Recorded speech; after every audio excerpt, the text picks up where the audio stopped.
My sister married my fiance after lying that I cheated. Mom said, he was never meant for you anyway. I disappeared without a word.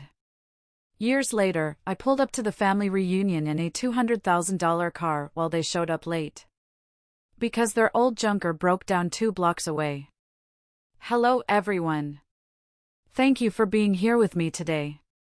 Before I begin my story, I'd love to know which city you're joining us from.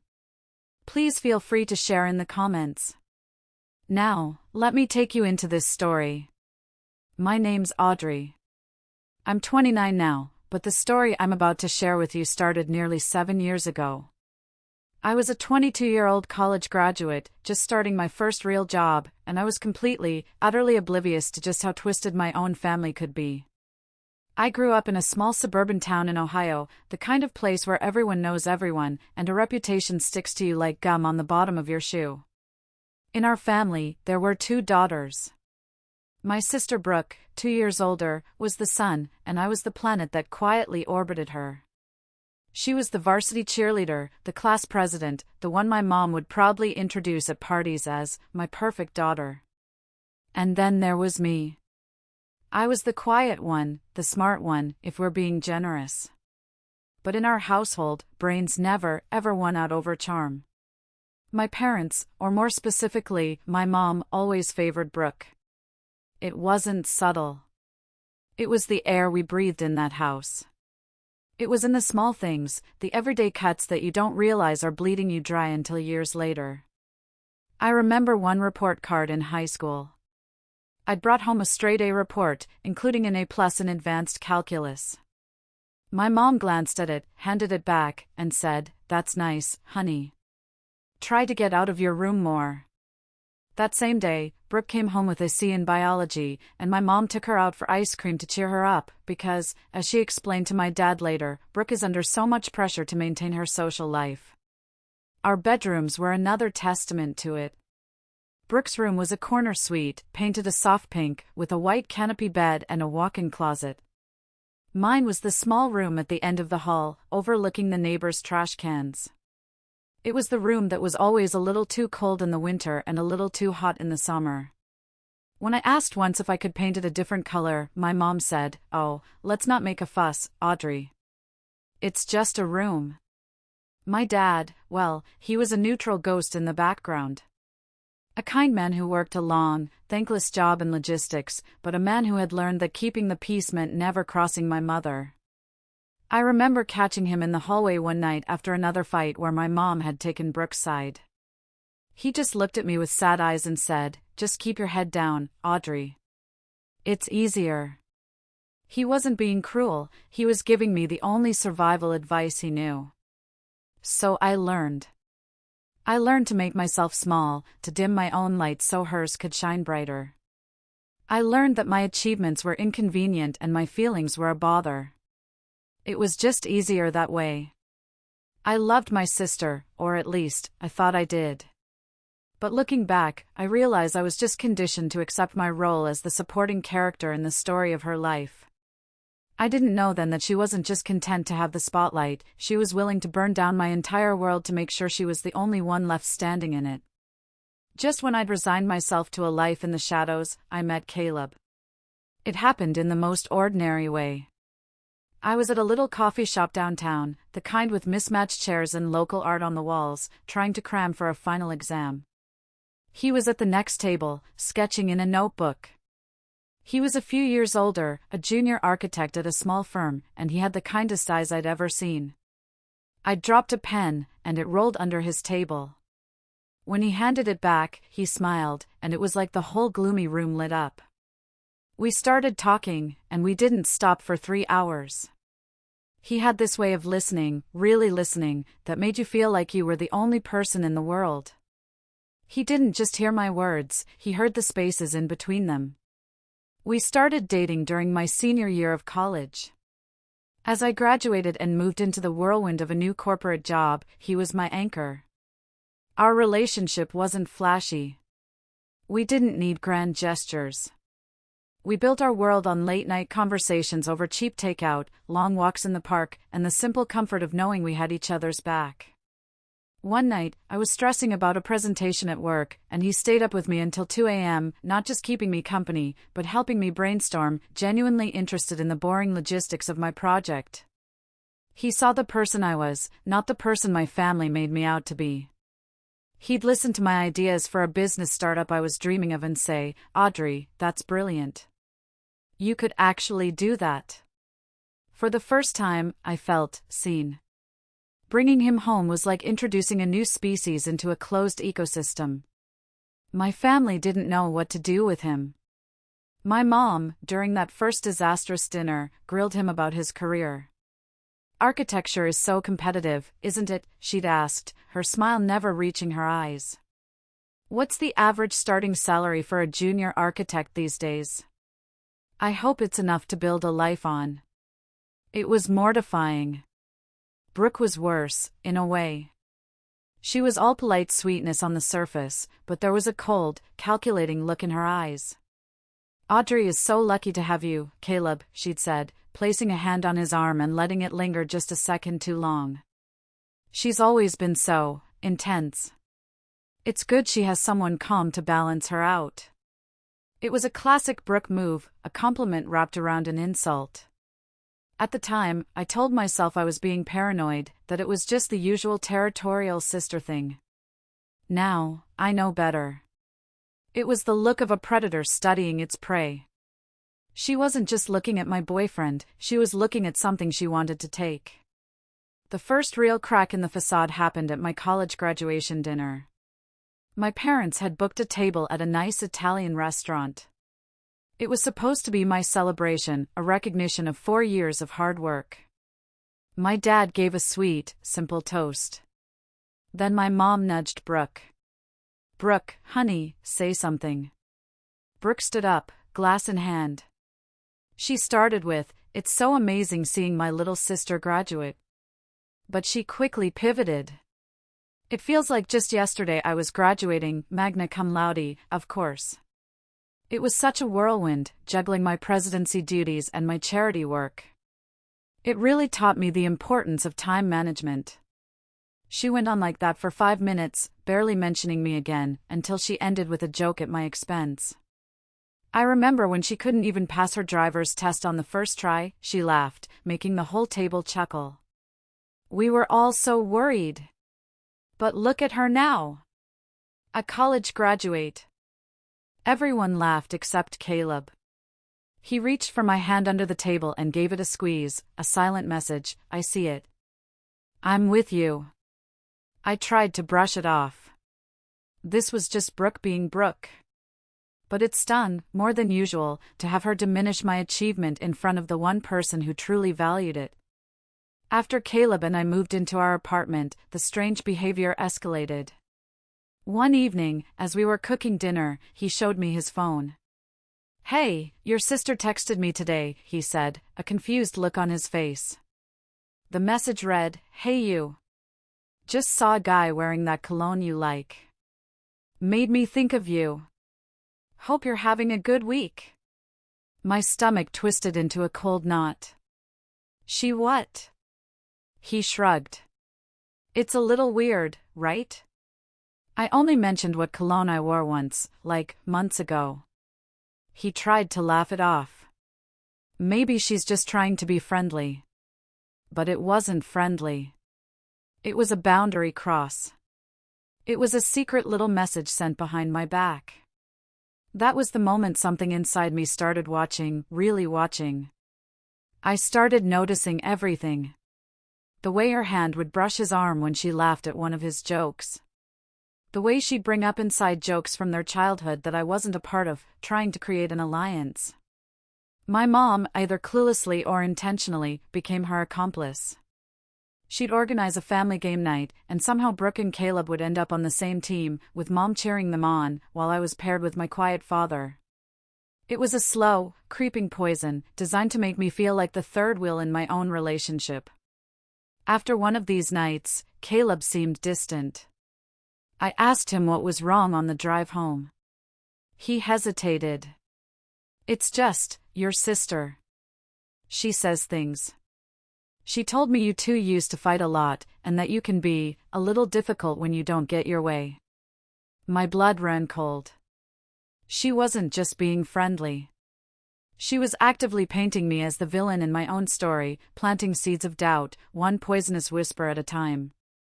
Despite the growing unease, I was blissfully in love. I knew Caleb was the one.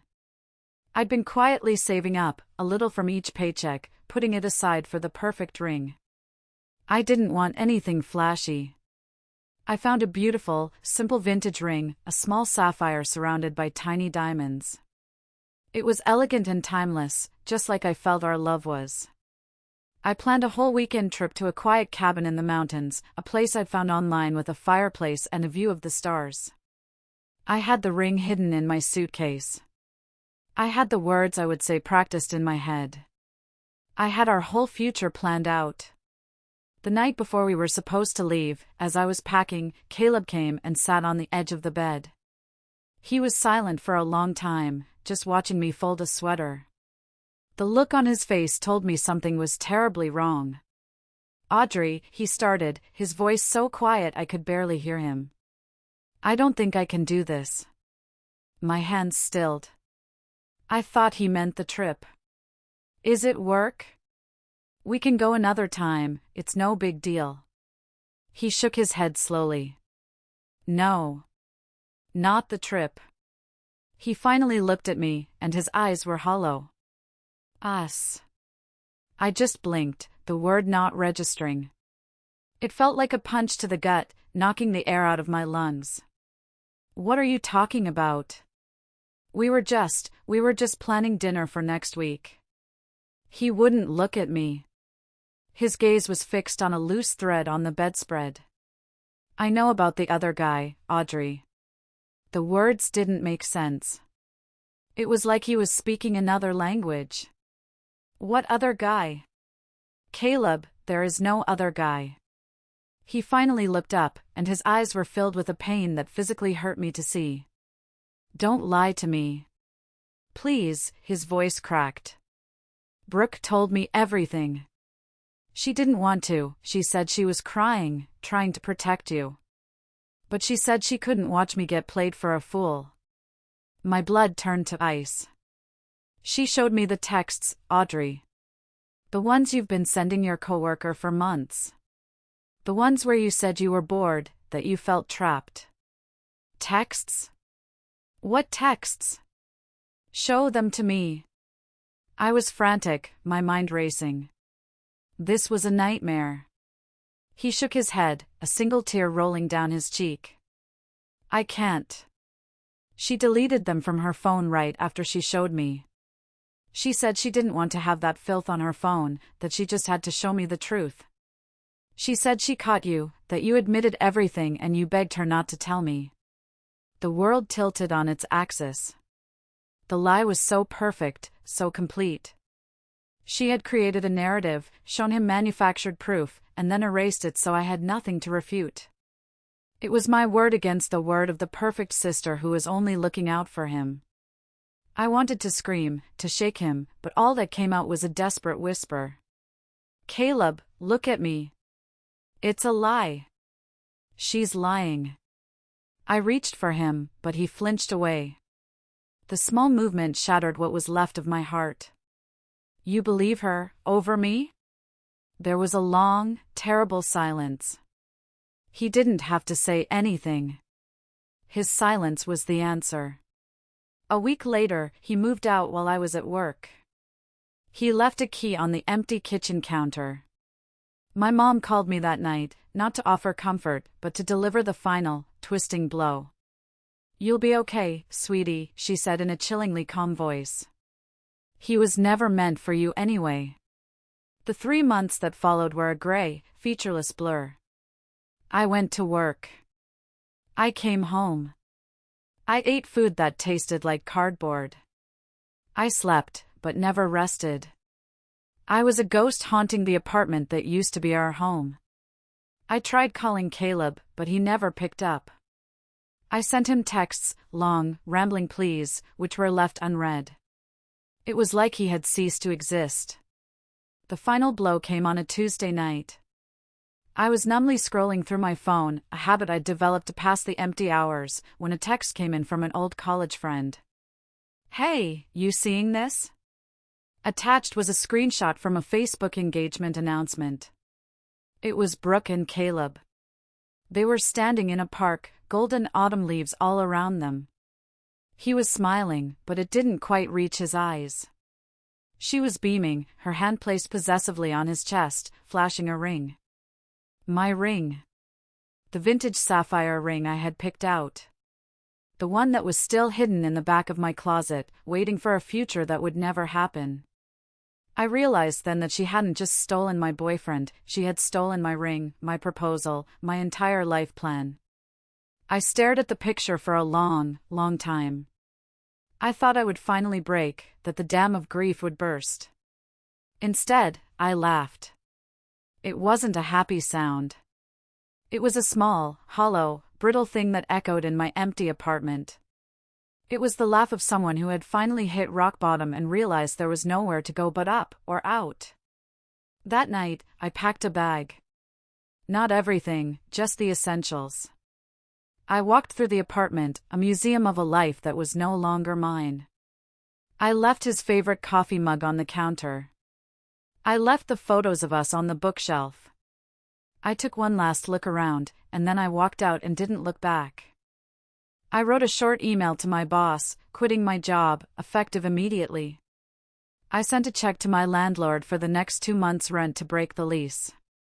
I went to an ATM and withdrew the few $1,000s I had left in my savings. I drove to a cheap electronics store and bought a burner phone. Then, I drove to the edge of town, took my smartphone out of its cradle, and threw it into a river. I watched it sink into the murky water, taking with it every connection to my old life. I deleted every social media account I had. And then I just disappeared. I got in my used sedan and drove west. I didn't have a destination. I just drove, fueled by coffee and a cold, hard knot of rage in my stomach. For the first time in my life, I wasn't living in Brooke's shadow or shrinking under my mother's disapproval. It was terrifying, and it was the purest form of freedom I had ever known. For 2 years, I was a nomad. I worked a string of odd jobs. I was a bartender in Austin, learning to make a perfect old-fashioned.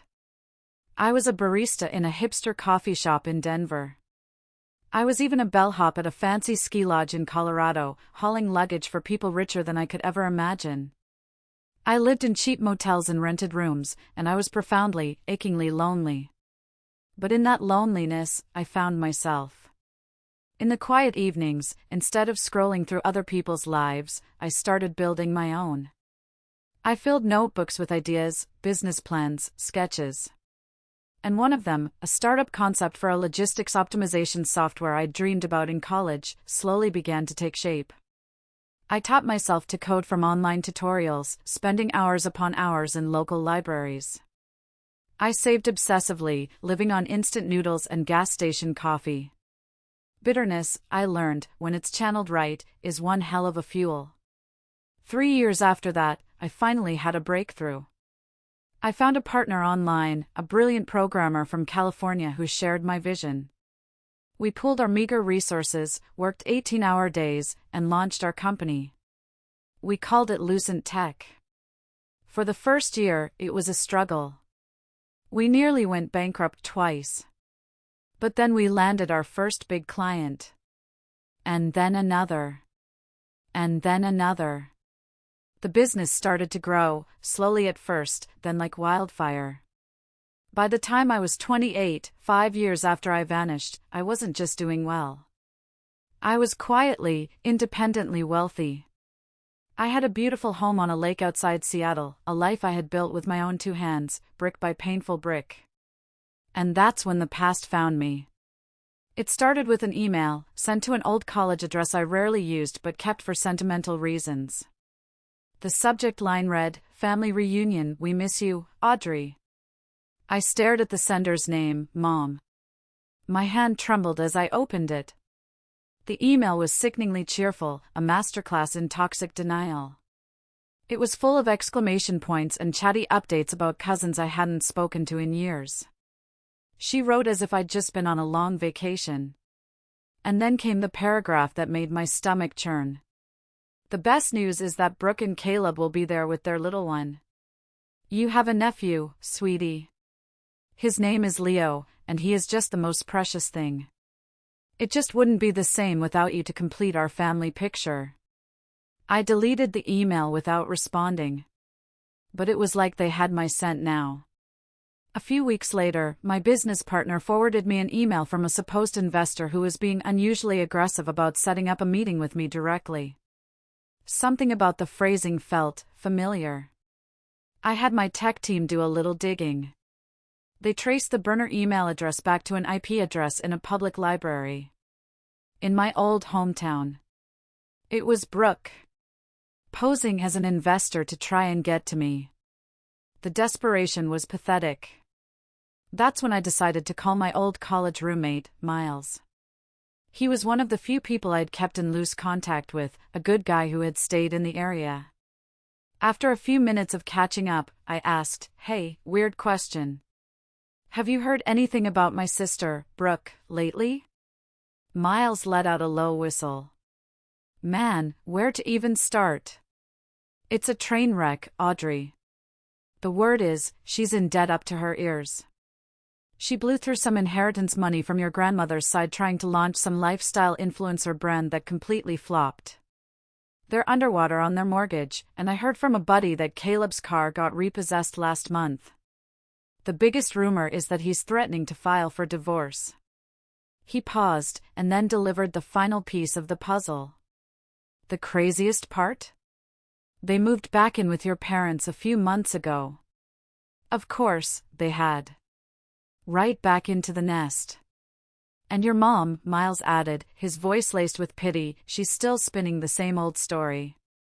Tells everyone Brooke is just going through a phase and that Caleb is being difficult. She still talks about her like she's a saint. Nothing had changed. The golden child could do no wrong. And me? I was still the ghost. Until I decided not to be. The family reunion was scheduled for early spring at a rented picnic area in a large public park. According to the email chain Miles had forwarded me, it was a big deal. The kind of event my mother lived for, a chance for social peacocking in its purest form. I knew I had to go. Not for them. For me. The weeks leading up to it were strangely meditative. The white-hot rage I'd carried for years had cooled into a steady, calculated calm. This wasn't about screaming or crying anymore. This was about closing a chapter. I went shopping. I didn't just buy a dress, I commissioned a suit.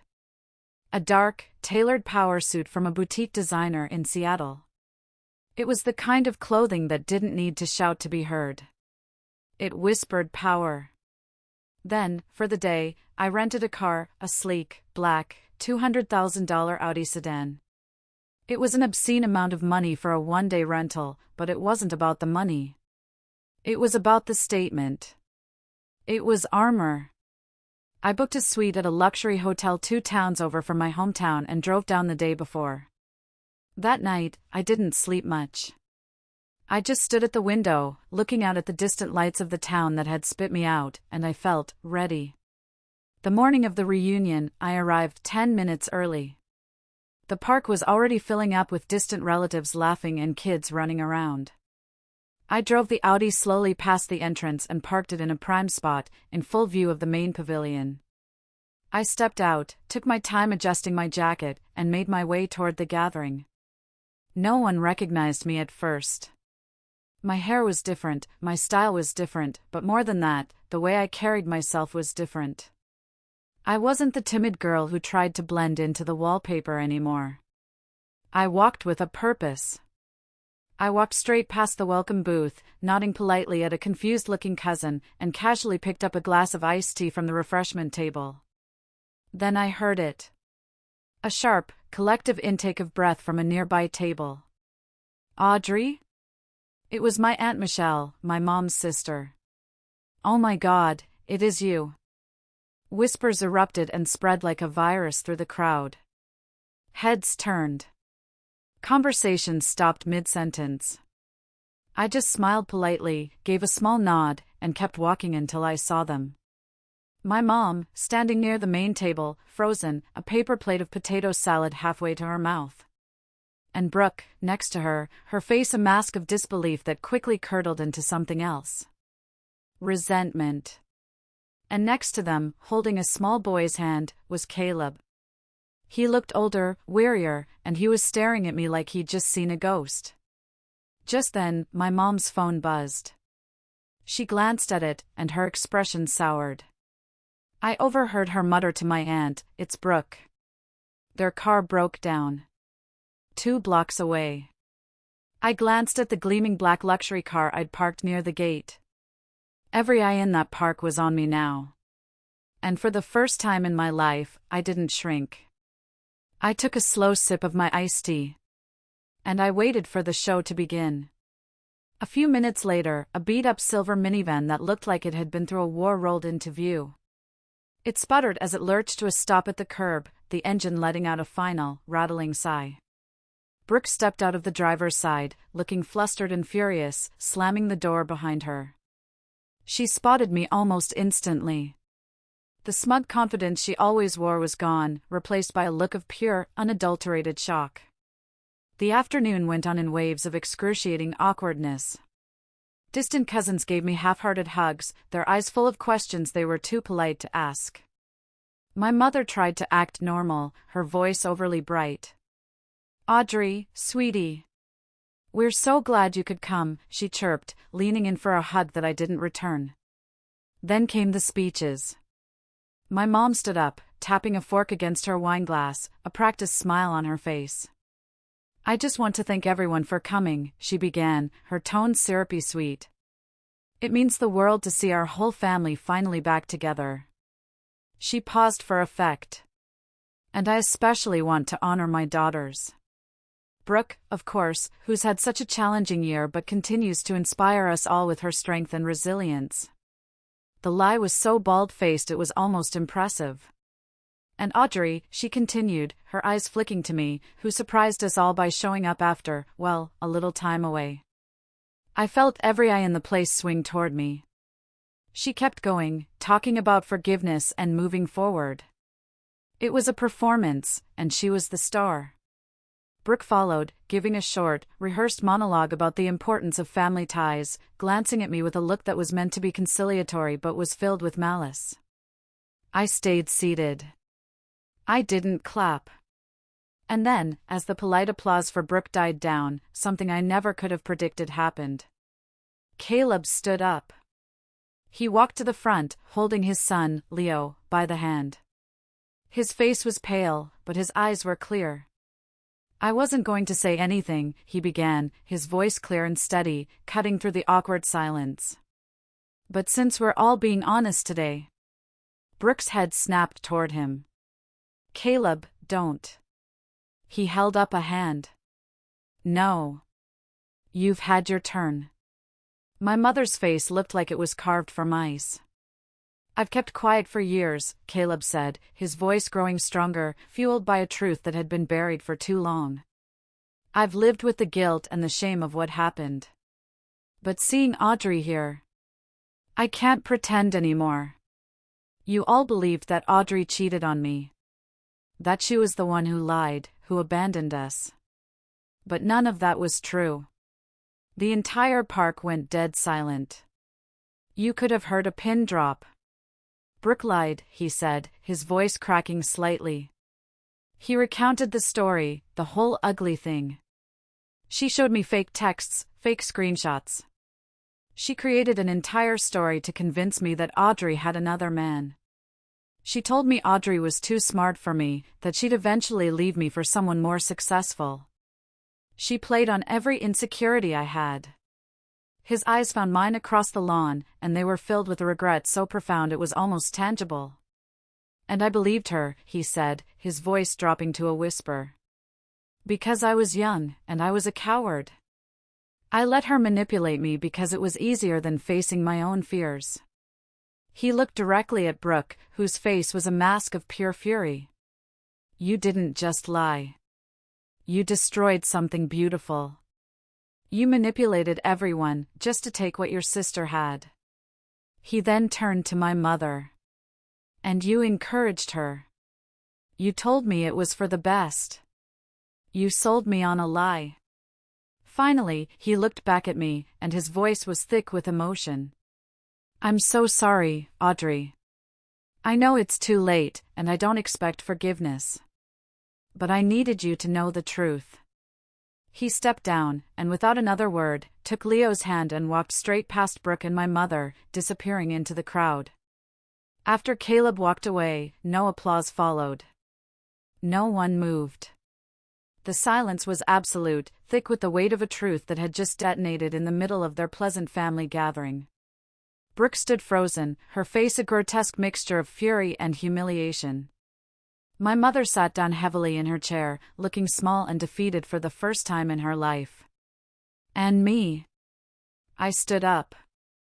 Calmly, slowly, I walked through the stunned crowd toward the small portable speaker and microphone they'd set up for the toasts. The microphone was still warm from Caleb's hand when I picked it up. For a long moment, I didn't say anything. I just looked out over the sea of familiar faces. The same faces that had once laughed at Brooke's jokes at my expense. The same people who had nodded along when my mom said I was overly sensitive. The same relatives who had sent me off with nothing but silence when I vanished, but who had suddenly found my email address when they heard I had become successful. Now, they stared at me, their mouths slightly open, unsure of what was coming next. I gave them neither an explosion nor an apology. I simply said, I'm not here to clear my name. A faint rustle of discomfort went through the tables. My mom shifted in her seat. That would assume, I continued, my voice steady and clear, that I still cared what any of you thought. I paused, letting the words hang in the air, letting them land. I scanned the tables, making eye contact with my aunts, my uncles, my cousins. I just wanted to see, I said, my voice dropping slightly. I wanted to see if anything had changed in the last 5 years. But it hasn't. You still cheer for the loudest voice in the room. You still defend whoever makes you feel most comfortable. And you still mistake performance for character. My voice was even, but my hands were shaking slightly. Not with anger, not anymore. With release. With the feeling of a heavy weight finally being lifted from my shoulders. I used to think that I just wasn't good enough for this family, I added, looking from my mother's pale face to my sister's trembling one. Turns out, I was just too honest. Then I stepped back. I didn't slam the microphone down. I placed it gently on the table. And I walked away. I didn't wait for a reaction. I didn't care what came next. I walked through the silent crowd, my head held high. I reached my car, the gleaming symbol of a life they knew nothing about. I got in, closed the heavy door, shutting out the noise and the judgment and the years of pain. And I finally exhaled, a breath I felt like I'd been holding for my entire life. If you're still listening, could you do me a huge favor and hit that like button and comment the number 1 down below? It lets me know you gave me a thumbs up and that you're right here with me on this journey. Your support is a massive encouragement for me.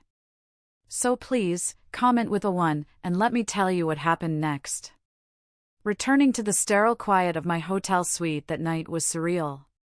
The adrenaline from the reunion faded, and I was left with a strange, ringing clarity.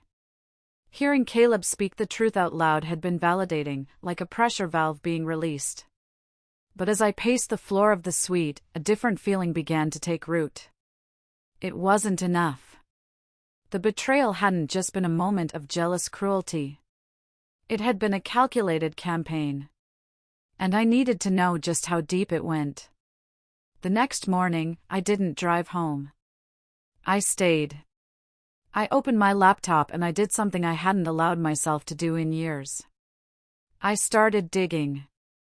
I pulled out old bank statements from the years before I left, old emails, old timelines.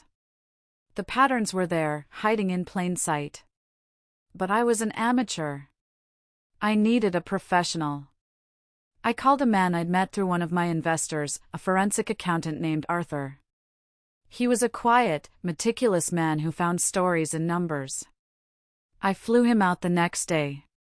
We met in my hotel suite, and for 5 hours, I laid out the entire story, spreading documents across the coffee table. I gave him a simple instruction: find everything. Assume nothing is a coincidence. He took the files and went to work. A week later, he called me back. His voice was grim. "Audrey," he said carefully, "you might want to sit down." It was worse than I ever could have imagined. Brooke's deception went far beyond fake text messages. Arthur had uncovered a digital paper trail that painted a sickening picture. Using my personal information, my social security number, my date of birth, likely stolen from our parents' house where old tax files were kept, she had applied for a small personal loan in my name about a month before the breakup. The loan was denied, thankfully, but the hard inquiry had left a mark on my credit history for years. It was identity theft, plain and simple. He found the original transaction for the sapphire ring. I had paid the deposit, but the final payment and pickup had been signed for by Brooke. She had forged my signature on the final receipt at the jewelry store, claiming she was picking it up for me as a surprise. And the most chilling discovery: days before Caleb broke up with me, someone had initiated an online application to open a joint bank account in my name and Caleb's. The application had failed only because it required in-person verification from both parties. She wasn't just trying to steal my boyfriend. She was trying to steal my identity, my financial future. She was trying to hijack my entire life. I thanked Arthur, hung up the phone, and stared out the window at the city below for a long, long time. The grief was gone, replaced by something cold and hard and clear. I called my lawyer, a sharp, no-nonsense woman named Sarah. We had discussed this possibility months ago when I first suspected something was off. Sarah had called the potential evidence nuclear-level leverage. "Sarah," I said, my voice devoid of emotion. "It's me. Start the paperwork." The game had changed. This was no longer about family drama. This was about justice. Power isn't loud. It's patient. And for the next few weeks, I was very, very patient. While my lawyer, Sarah, began drafting the initial legal filings, a package of pure, distilled karma landed right in my lap. One of the smaller tech companies my firm had quietly acquired 6 months prior was hiring for a new product lead. It was a subsidiary, operating under its own name, and my involvement was known only to the C-suite. One morning, my head of HR forwarded me a short list of candidates for the final round of interviews. And there it was. The third name on the list. Brooke Bennett. I stared at her name, and then I started to laugh. The universe, it seemed, had a flair for the dramatic. Her resume was a work of fiction, inflating her minor roles at previous jobs into grand leadership positions. Her cover letter was a masterpiece of delusion, filled with buzzwords like synergy and scalability. She was applying to be a senior leader at my company. In my empire. I sat with that for a while, a slow, cold plan beginning to form in my mind. It was time, not for an explosion, but for something far more surgical. I called my HR head. "The candidate Brooke Bennett," I said. "I want to handle her final interview personally. Set it up for next Wednesday." I had the meeting set up at our newest branch, a converted loft space downtown that doubled as our innovation lab.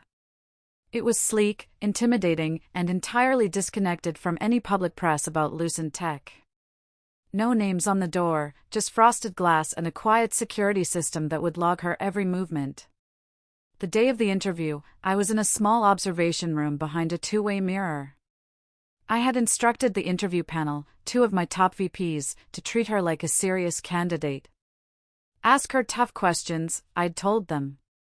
Make her sweat. But do not let on who is behind this. I watched, sipping black coffee, as she walked in.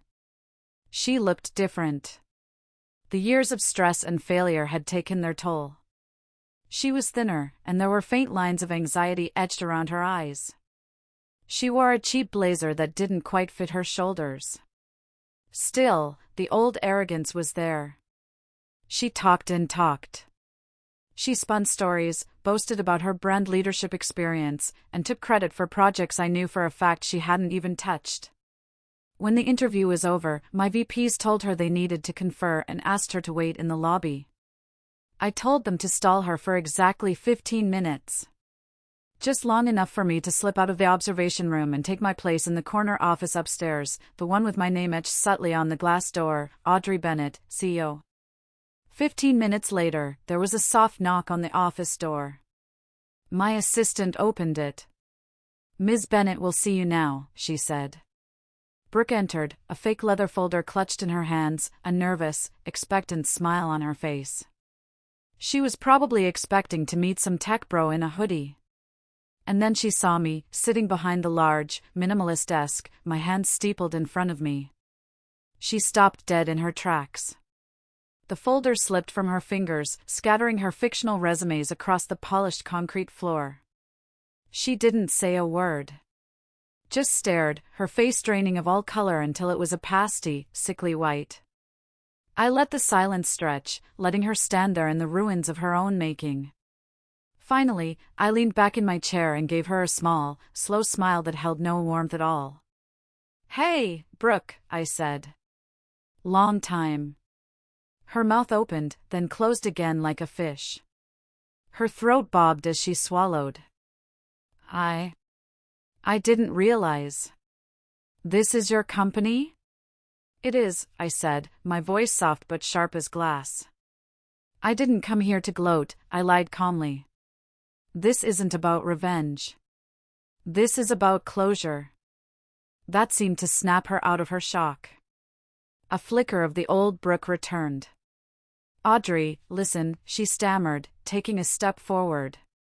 "I know things got messy back then, but I was in a bad place. I was jealous, okay? I never meant for it to go this far. I was just trying to protect Caleb, I thought you were." "Save it," I said, my voice cutting through her excuses. I stood up, slow and deliberate, and walked around the desk until I was standing just a few feet from her. "You weren't protecting anyone. You lied. You forged documents. You committed fraud. You poisoned my relationship, stole my ring, my name, and then you wore my life like a coat that didn't fit you." She paled, shaking her head. "That's not. You know what the difference between us is, Brooke?" I stepped closer, my voice dropping to a near whisper. "You've spent your whole life needing an audience, needing applause. All I needed was time. And you gave that to me. 5 years of silence. 5 years to build something you will never, ever touch." She looked like she wanted to run, but her feet were cemented to the floor. I walked back to my desk and picked up a thick, leather-bound folder. Inside was everything. A pristine copy of the forged loan application. The transaction record from the jewelry store, with her fake signature circled in red. A printed timeline of her attempts to access my identity, complete with IP addresses. I slid it across the polished surface of the desk. It stopped right in front of her. "I have the originals in a safe deposit box," I said calmly. "And I have the legal team and the funds to drag this through every court in the state for the next decade." She stared at the folder as if it were a venomous snake. Her head snapped up, a flicker of desperate hope in her eyes when I added, "But I'm not going to do that." "Why?" she whispered. "Because," I said, turning to look out the panoramic window at the city I now called home, "that would make you the center of the story again. And frankly, Brooke, you're not even worth the ink." I didn't look back at her. "You can see yourself out."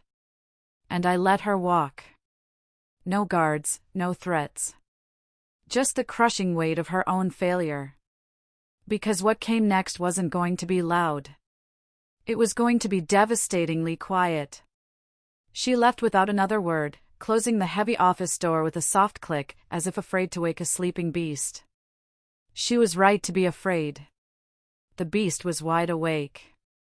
The real show began the next morning. At precisely 9 a.m., a legal courier delivered a letter to my parents' house, addressed to Ms. Brooke Bennett. It wasn't a lawsuit, not yet. It was a formal notice of investigation from my lawyer's firm, citing specific state and federal statutes related to identity theft, forgery, and bank fraud. It was worded in cold, professional legalese, but the message between the lines was crystal clear: we see you. We can prove it. And we are ready to bury you. As I predicted, she panicked and called our mother.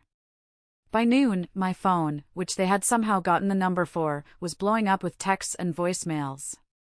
"Please call me," one from my mother read. "This has gone too far." And my personal favorite, "You're still family." I deleted them all without listening. Because the next phase of my plan was already in motion.